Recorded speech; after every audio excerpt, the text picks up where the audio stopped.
Welcome back to What's the Story? Today we are diving deep into the St. Lawrence River to visit a town that hasn't seen the sun since 1958. This is Farran's Point, Ontario, one of the famous lost villages. Farran's Point wasn't always underwater. In the mid-1800s, it was a thriving industrial hub with a population of over 300 people. It had 2 hotels, a bakery, a blacksmith, and even its own power station.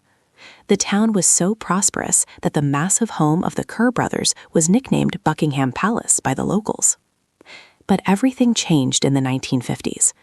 To build the St. Lawrence Seaway and the Moses Sounders Power Project, the government had to flood an entire region. On July 1, 1958, a day known as Inundation Day, the valley was cleared, the residents were moved to the new town of Ingleside, and the water began to rise. Today, Farran's Point sits in a watery grave at the bottom of Lake St. Lawrence. But here is the eerie part. The water is relatively shallow. When the river levels are low, you can still see the original sidewalks, the foundations of the buildings, and the stretch of the old Main Street appearing through the surface like a ghost. Farran's Point is also the birthplace of a legend. NHL Hockey Hall of Famer Cy Denny was born right here before his hometown was erased from the map. So what's the story?